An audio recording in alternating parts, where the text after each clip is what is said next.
Je m'appelle Huguette Bopé, épouse Nyakadja, et voilà, je suis avocate de profession et actuellement je suis la secrétaire exécutive de l'Institut national de la femme.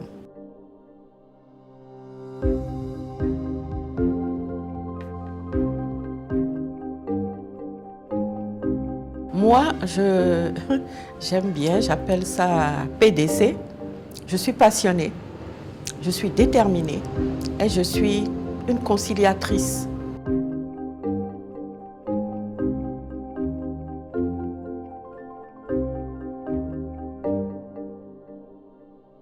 Alors être féministe, c'est d'abord s'aimer en tant que femme, c'est-à-dire aimer le fait qu'on est né femme, fille et qu'on est du sexe féminin. Ensuite, prendre conscience de sa valeur, de son potentiel, de l'unicité de sa destinée et du droit qu'on a de vouloir accomplir cette destinée. Et prendre aussi conscience des limites qui empêchent qu'en tant que femme, fille, on puisse jouir de l'égalité de droits, de l'égalité de traitement et de l'égalité d'opportunités au même titre que les personnes de l'autre sexe. Et enfin, se lever pour lutter et mettre de côté tous ces obstacles pour avancer.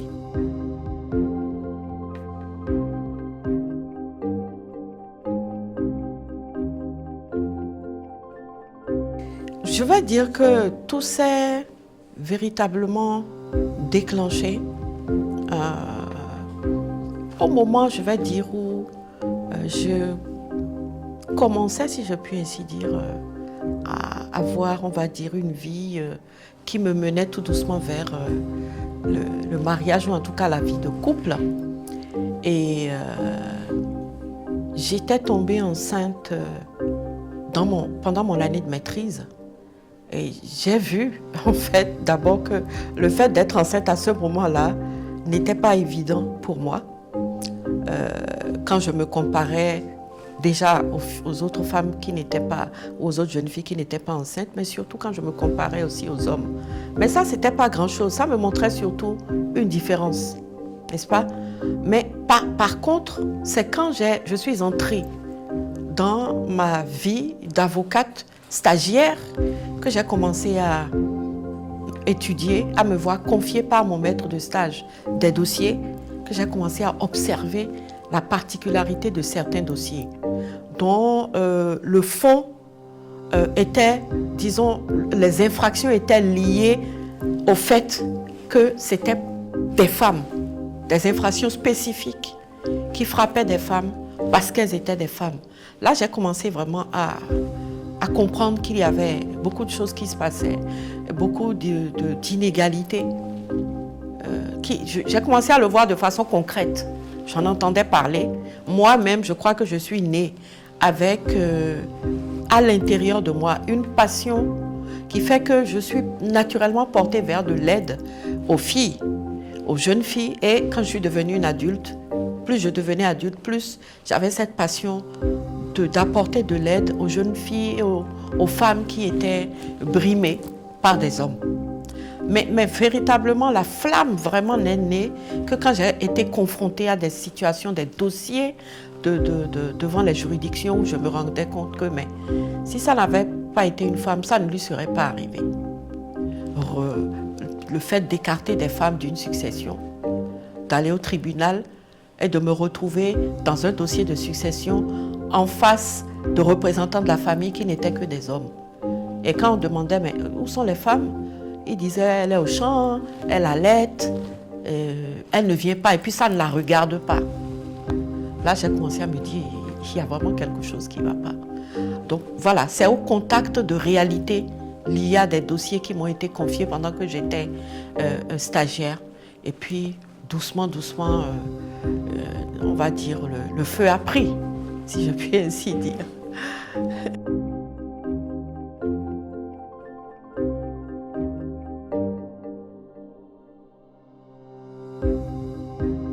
J'avais fini mon stage et j'étais en train de vouloir m'installer à mon propre compte. À ce carrefour-là, j'ai eu un dossier. Une femme qui est venue me voir. Je revis cette scène jusqu'aujourd'hui. Elle est venue me voir comme un animal effrayé. c'était l'aspect qu'elle avait quand elle est rentrée dans mon cabinet. Et elle s'est mise à me raconter comment elle venait pratiquement de perdre son mari. Comment on a expliqué à l'hôpital que le mari était mort du tétanos et comment sa belle famille a estimé que c'est parce que elle a donné à son mari une certaine bouillie et que l'objectif était de l'empoisonner. Elle était venue me voir parce qu'elle avait fui d'un lieu où on l'avait emmenée pour boire ce que la belle famille appelait le breuvage de la vérité. On voulait lui faire boire quelque chose en disant que si elle buvait et que rien ne lui arrivait, c'est qu'elle n'avait rien à voir avec la mort de son mari, mais que si quelque chose lui arrivait, c'est qu'elle tomberait raide et que ça confirmerait que c'était son mari qui l'avait tuée. Donc elle a eu la présence d'esprit d'avoir peur. Je veux dire, elle a eu l'instinct de conservation a fait qu'elle a eu peur d'être empoisonnée. Et elle a faim d'aller faire pipi ou quelque chose comme ça. Elle a pris ses jambes à son cou et elle a dû prendre conseil et elle a atterri dans mon bureau. Et donc là, j'ai compris que vraiment, avec les femmes, il se passait quelque chose. Donc dans cette douleur-là, 2 jours après son passage à mon bureau, elle est revenue me dire qu'elle avait été chassée de son domicile conjugal. Ses enfants ont été en griffe, confisqués par la belle famille et on l'a laissée partir avec juste le pain qu'elle portait. Là, c'est-à-dire, il y a une espèce de révolte qui a commencé à sourdre du dedans de moi-même. Donc, je l'ai défendue avec mes tripes. La justice nous a, le procureur nous a affecté un détachement de policiers et c'est comme ça parce que le lieu de l'enterrement de son mari lui avait été interdit. Donc, elle a été accompagnée par la police. Elle a pu assister à l'enterrement de son mari. Je l'ai aidée à récupérer ses enfants et à être rétablie dans ses droits. Et à partir de ce jour-là, alors que j'étais avocate d'affaires, je suis passée d'avocate d'affaires à avocate de la veuve et de l'orphelin, dans le vrai sens du terme. Dans le vrai sens du terme parce que, franchement, ça fait 30 ans que je suis avocate et la moitié de mes dossiers, c'est des dossiers dans lesquels je ne me suis pas fait payer d'honoraires. Je suis vraiment devenue l'avocate de la veuve et de l'orphelin. C'est important pour moi parce que je suis très heureuse de l'avoir été, d'avoir fait ce choix. Donc voilà comment ça a commencé. Et en même temps, je suis rentrée dans la vie d'une activiste sociale, si je puis dire. Donc, tout en faisant ce métier et en faisant de belles rencontres qui m'ont aidé à développer justement cette passion, je suis aussi rentrée d'abord à l'Association des femmes juristes du Bénin, où je suis restée un moment. Ensuite, le réseau WILDAF Bénin, Femmes, Droits et Développement en Afrique de l'Ouest. Ensuite, Social Watch Bénin. Et puis, plus tard, bien plus tard, Association des femmes avocates. Mais au-delà de cela, il y a ce que moi-même, toute seule, en tant que femme passionnée des droits des femmes, je fais tous les jours. Consoler une femme qui pleure, apporter un soutien psychologique, apporter un soutien financier, défendre en justice. Moi, c'est mon quotidien. Je crois que je suis née pour ça. C'est ce que je vais appeler ma raison d'être. Ma raison d'être, c'est cette mission que j'ai de m'occuper des femmes, de m'occuper des jeunes filles, de m'occuper des filles. C'est comme ça. Et je l'ai compris et ça me fait du bien.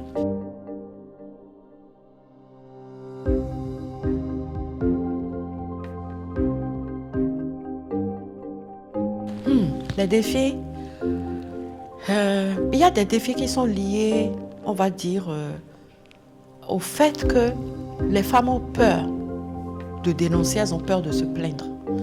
Parce que généralement, elles disent, en me plaignant, je me crée d'autres problèmes. Combien de fois on n'a pas eu des situations de femmes qui, pour être allées dans un centre de promotion sociale, pour être venues me voir, et maintenant avec l'expérience que je vis en tant que secrétaire exécutive de l'Institut national de la femme, parce qu'elles ont fait un tour à l'Institut national de la femme pour se plaindre, en rentrant chez elles, ou parce que l'Institut national de la femme a invité leurs compagnons ou leur mari pour dire, ben, écoutez, asseyons-nous, qu'est-ce qui se passe? Votre femme se plaint de ci, elle se plaint de ça, qu'est-ce qu'on peut faire? Mais quand elles rentrent, elles subissent des représailles. Donc, elles ont peur de se plaindre, elles ont peur de dénoncer, parce qu'elles ont peur que ça leur crée un deuxième problème. Elles ont peur d'être expulsées de leur domicile conjugal ou de chez leurs compagnons. Elles ont peur que la belle famille ne s'acharne sur elles.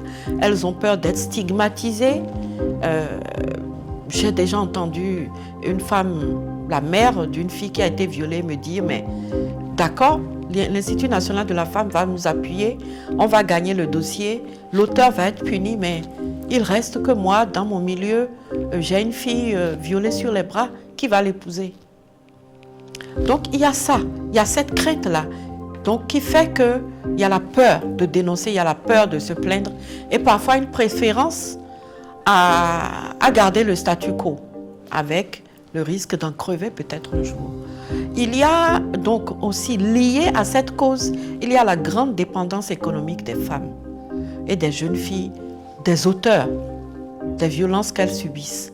Donc, si on n'a pas de travail, si on ne dépend que de celui-là même qui est l'auteur de la violence, on va subir, on va avoir peur parce qu'on va dire qu'est-ce que je vais devenir si je me plains, si je me sépare de lui. Donc on a vraiment ce gros problème-là. Et quand j'en parle, je parle aussi d'un problème que nous rencontrons même avec des jeunes filles instruites, des jeunes filles qui ont eu des diplômes, à qui le compagnon a demandé d'arrêter, des jeunes filles qui allaient à l'école, qui étaient étudiantes, à qui le compagnon a dit « c'est pas grave, même si on se marie, tu pourras continuer tes études » et qui n'ont pas finalement travaillé. Des jeunes filles qui ont un diplôme, qui ont même trouvé un travail et à qui les époux ont dit ou les compagnons ont dit « reste à la maison, j'ai de l'argent, je m'occupe de toi, je m'occupe des enfants, occupe-toi de nos enfants » et qui n'ont plus jamais travaillé.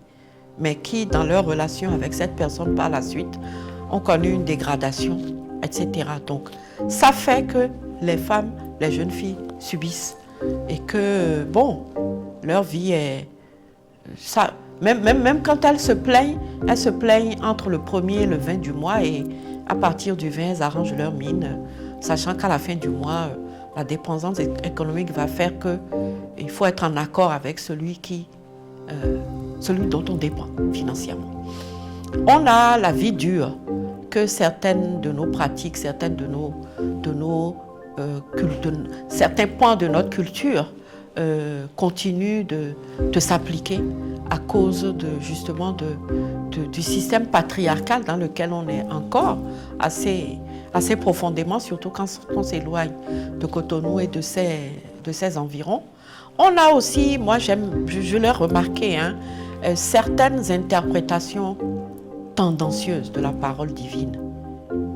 Qu'il s'agisse de la Bible, qu'il s'agisse du Coran, tendancieuses ou alors incomplètes. Du genre, faire croire que quand on est musulman, ce n'est pas simplement une faculté qu'on a de prendre plus d'une épouse, mais que c'est la norme, alors que c'est une faculté. Et occulter le fait que la parole divine dans le Coran indique, prescrit, si ça arrivait, de rester juste, équitable envers les deux femmes, donc de les traiter de façon égale, ce qui est presque toujours dans la pratique. Ce n'est pas observé. On en parle très peu. On fait beaucoup plus passer le message de « vous avez le droit d'avoir 4 épouses, au moins 4 épouses », que vous pouvez avoir plus d'une épouse. Mais si c'est le cas, vous devez les traiter en toute égalité. Et aussi, en ce qui concerne la Bible, les passages qui relèvent, qui sont sur les questions de soumission, l'interprétation qu'on fait d'Adam, d'Ève, du nombre de côtes d'Adam par rapport au nombre de côtes d'Ève, de l'appellation de son compagnon, ma moitié, vraiment un certain nombre de choses. Voici ma moitié. Et donc, du coup, quand il y a un problème, quand la moitié, la personne qu'on considère comme la moitié s'en va, on estime qu'on est devenu incomplet, que la vie s'arrête là. Un certain nombre de choses, en fait. La question de la soumission, telle qu'elle est, elle est dans la parole de Dieu et parfois on l'enseigne comme une soumission qui est telle que Si ça va demander que le couteau vous tombe sur la gorge, c'est votre karma, c'est la volonté de Dieu. Donc il y a un certain nombre de choses qui fait que ça persiste, les violences à l'égard de la femme. En fait, il y a des hommes pour qui, comme la femme est un être inférieur, le seul système de communication avec elle sera un système de communication par voie de commandement. Et donc, ça biaise les relations. Donc, il y a tout ça. Il y a aussi la pauvreté, parce que nous avons des situations où un enseignant, par exemple, un parent d'élève qui n'arrivait déjà pas à payer la scolarité de son enfant et qui se retrouve avec un enseignant qui a mis son enfant enceinte, alors que c'est le même enseignant qui paye la scolarité, qui est le soutien, qui fait étude à la fille.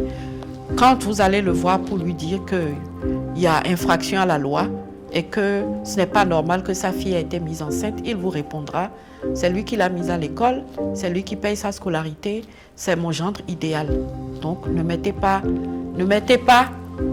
du sable dans mon gari. C'est la réponse qu'ils nous donnent quand nous on va vers eux. Donc voilà, il y a tous ces facteurs-là qui font que nous avons encore du mal, mais ça ne nous décourage pas.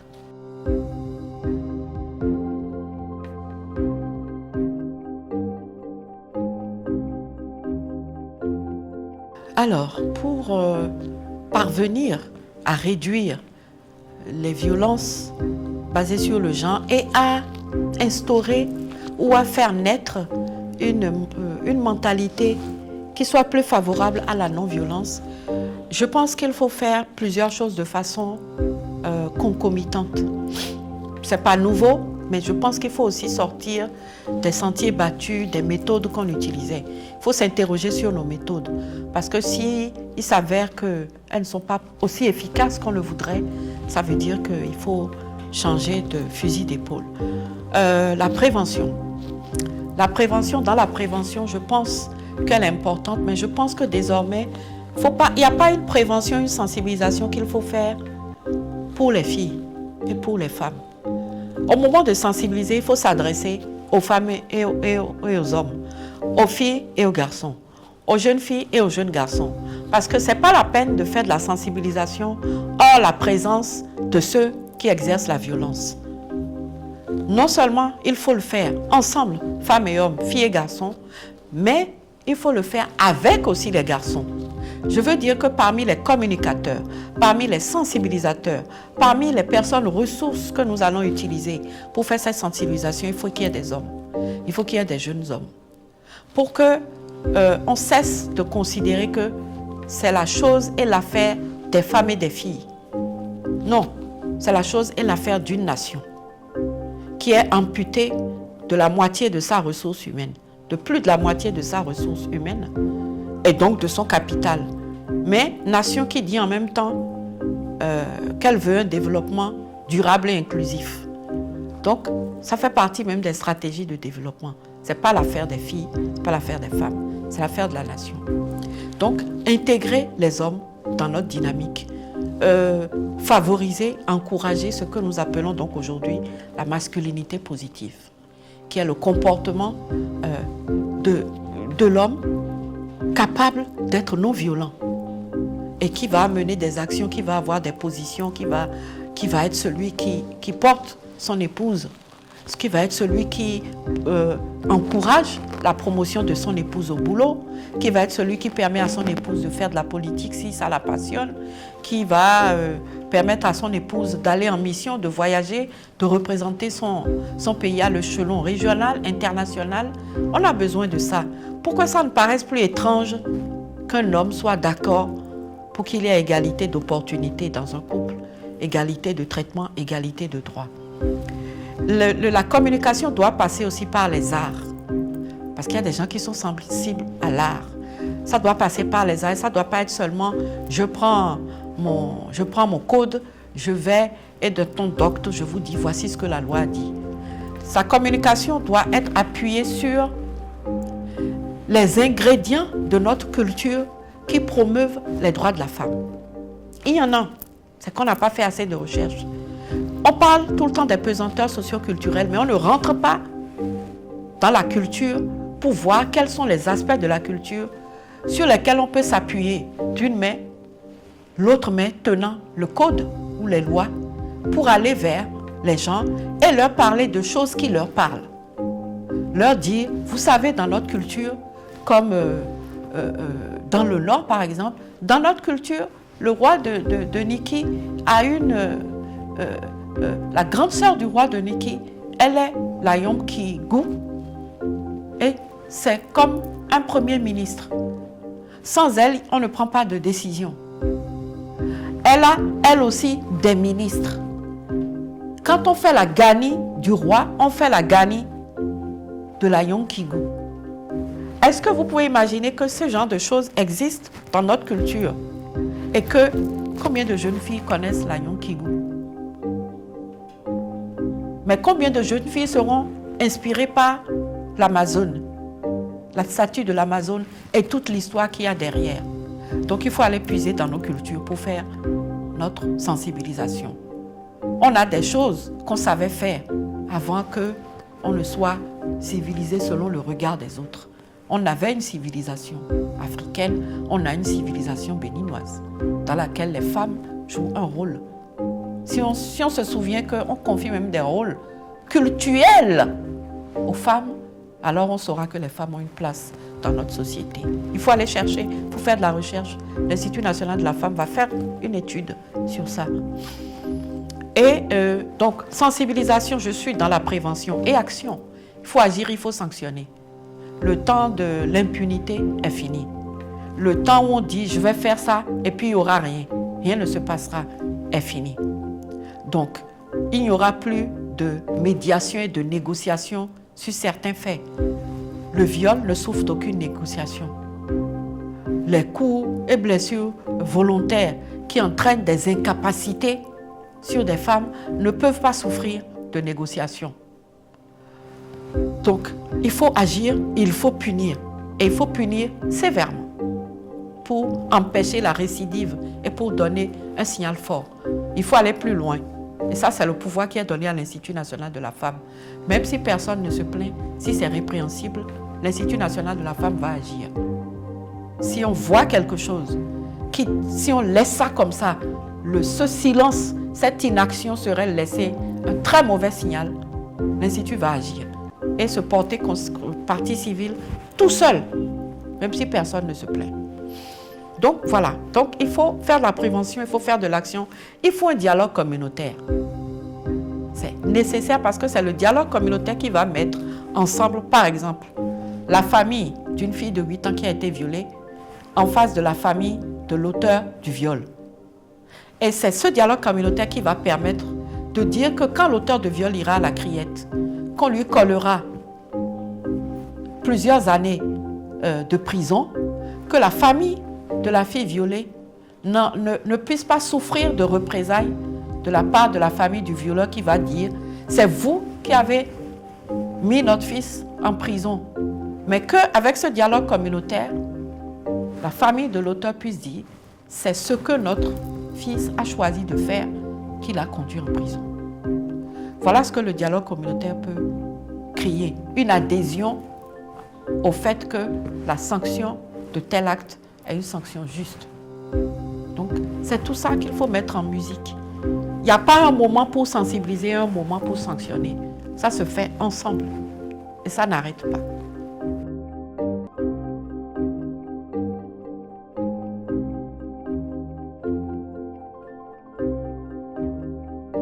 Moi, je crois qu'il faut d'abord qu'on se connaisse tous, entre féministes. On doit se connaître. On doit être ensemble. On doit parler ensemble, discuter ensemble. Quand on se connaît, on crée un réseau. On crée le réseau. Indépendamment de ce que chacun de nous fait. Parce que chacun de nous a un agenda, c'est clair. Mais il doit y avoir un agenda commun sur lequel on s'entend. Moi, je pense à un truc thématique annuel. C'est-à-dire, on s'entend, on a un agenda commun sur une thématique donnée sur lequel on agit toute l'année. On se distribue des rôles, on a des activités périodiques, on a des cercles de réflexion périodiques, on décide, on a un plan d'action qu'on met en œuvre. Et puis, on fait une évaluation. Quand on fait quelque chose une année, on doit évaluer, savoir si on a progressé. Ce n'est pas la peine de changer de thématique chaque année sans jamais se remettre en question. Donc, se connaître, travailler ensemble sur un programme qui sera le programme des féministes du Bénin, en dehors de ce que chacun fait, et de façon périodique, agir, dérouler ce programme de façon périodique. Agir, réfléchir, agir, réfléchir. Parce qu'on va avoir peut-être des événements, des faits sociaux qui vont demander qu'on réagisse. Vraiment, faire connaissance et se mettre ensemble. Avoir un agenda commun, indépendamment de nos agendas respectifs en tant que structure, en tant que groupe et autres. S'entendre sur une thématique chaque année, sur laquelle nous allons travailler, sur laquelle nous parlerons de la même voix. Quelle que soit celle ou celui qu'on interroge, le discours, le point de vue, s'entendre sur des opinions, pour ne pas aller en rang dispersé quand on veut exprimer son opinion sur un fait donné. N'est-ce pas? Et dérouler cet agenda-là sur l'année, se revoir peut-être trimestriellement, ou 2 fois l'an au moins, faire une évaluation et avancer ensemble. Moi, je crois que c'est comme ça qu'on peut y arriver.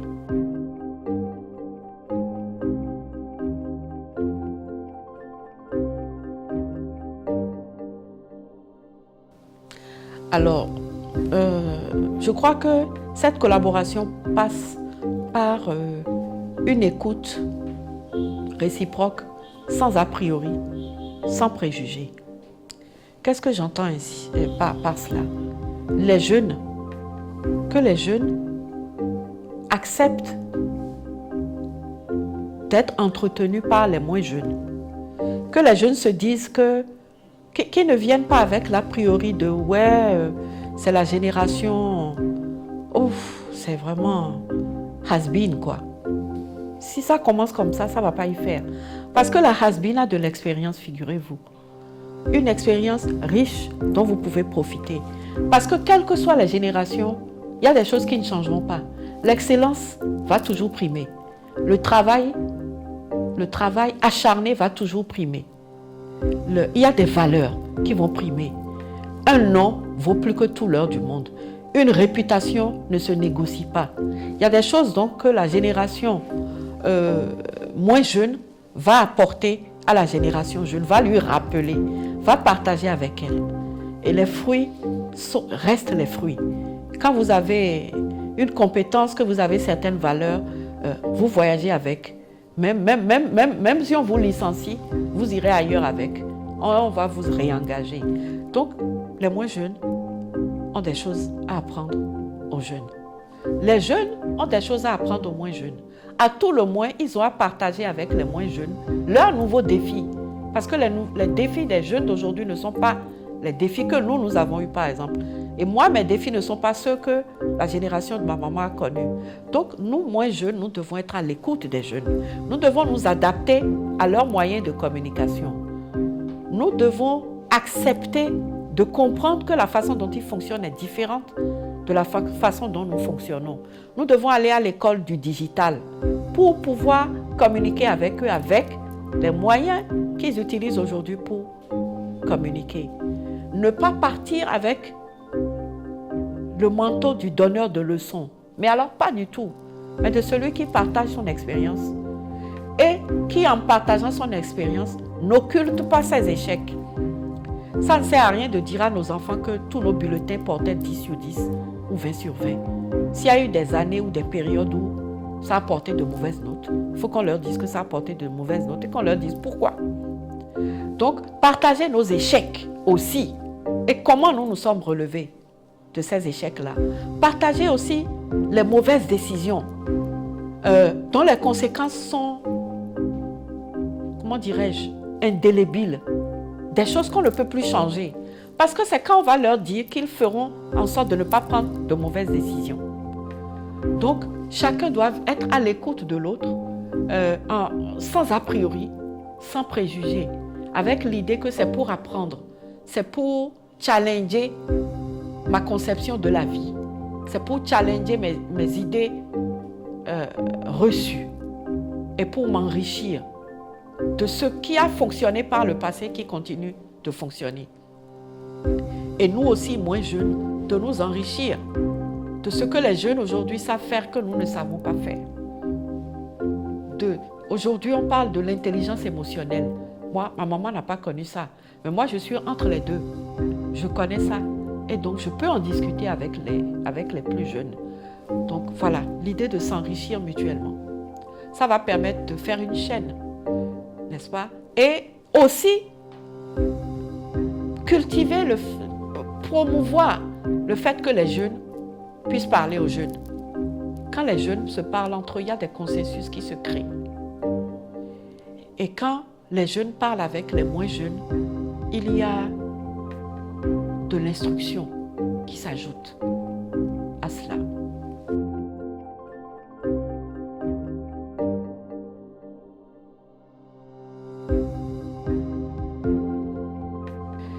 L'espoir d'une génération de femmes, de jeunes, qui d'abord vont à la découverte de leur identité, découvrent leur raison d'être, identifient leurs dons innés et leurs talents.